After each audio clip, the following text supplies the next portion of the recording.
Olá pessoal, boa noite. Eu sou o Flávio, filósofo, e serei para vocês o professor de filosofia. Então, nesta primeira aula inaugural, eu queria tentar mostrar para vocês o que é a filosofia e tentar demonstrar a sua importância nos dias de hoje, a sua necessidade para que a gente possa colocar como matéria de estudo. Para isso, eu vou correr aos antigos filósofos. Então, dentro da história da filosofia, é considerado esse que vocês estão vendo aí na tela, Tales de Mileto, como o primeiro filósofo. Mas por que ele foi considerado o primeiro filósofo? Simples. Há um questionamento que sempre permeou o homem, que é a origem das coisas, da onde surgiu as coisas. Para isso, Tales de Mileto quis contrariar toda a forma de pensar daquela época, que era mitológica, fantasiosa, ou seja, não eram ideias que poderiam ser comprovadas ou justificadas na realidade. Aí está a filosofia. A filosofia, ela usa a inteligência humana, ou a capacidade natural da inteligência humana, de conectar o pensamento com a realidade. E é justamente isso que define a filosofia. Contribuir com o homem, através da inteligência que é própria, de fazer conexão entre a ideia e o pensamento. Então, para isso, através de comportamentos naturais da nossa inteligência, como a observação e a reflexão, ele percebeu que a água seria o elemento primordial da natureza.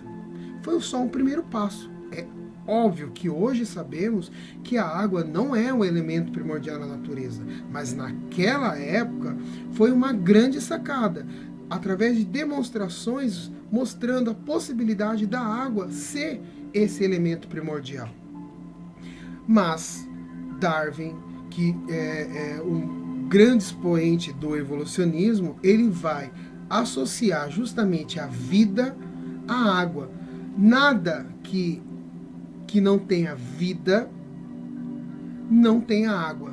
Então foi uma sacada genial de Tales de Mileto.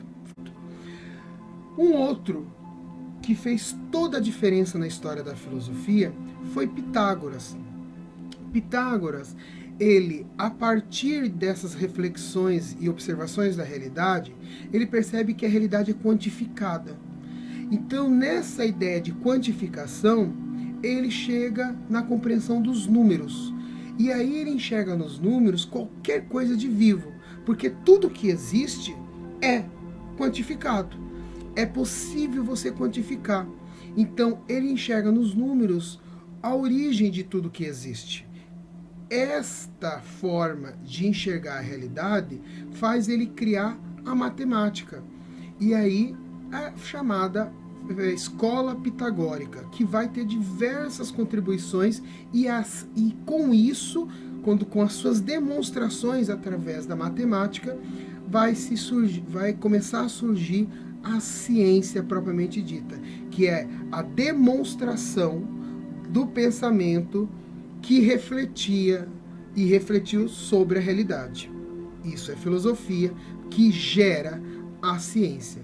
Hoje se compreende, há uma clara compreensão que a filosofia é mãe de todas as ciências, porque justamente ela possibilita o indivíduo usar a sua potência intelectual para unir o seu pensamento com a realidade através da observação e assim depois demonstrá-la pela ciência. Junto a partir das escolas pitagóricas, nós vamos ter uma grande sacada da realidade que vai fazer uma alteração fantástica no mundo da ciência, que tem impactos até hoje, que foi de Demócrito. Demócrito é chamado o filósofo atomista. Ele entende o fim último da matéria como alguma coisa que não poderia ser mais divisível. Então, ele dá o nome disso de átomo, junção de duas palavras em grega, tomos, que é divisão, e a é o sufixo grego para negação, de nenhuma ou a. Então, átomo é não divisível. ou não há possibilidade da divisão. Então, esta forma de compreender a realidade a partir do átomo foi só um ponto de partida para aquilo que hoje sabemos, que o átomo não é uma matéria indivisível. Porém, graças a contribuições gregas, a gente pode hoje compreender o universo, e sim comprovado, de que toda matéria, tudo que existe, tudo que é a matéria, ou que os gregos chamam de physis, ela é composta de átomos. Vale lembrar que naquela ocasião você não tinha nem microscópio para comprovar isso. Mas a observação, a inteligência consegue ir além daquilo que meramente a gente compreende. E aí evoluindo nessa inteligência cada vez mais. Depois nós temos a contribuição de Hipócritas, que ele, a partir da compreensão de enxergar a realidade a partir dos números, ele enxerga o corpo humano como um organismo, ou seja, há uma inteligibilidade na formação do corpo, e esse corpo ele é orgânico. Então, se ele tem uma ordem em si, o que nós podemos chamar em filosofia de uma inteligibilidade, há uma inteligência no organismo. Quando essa ordem é quebrada, dá-se o nome disso de doença.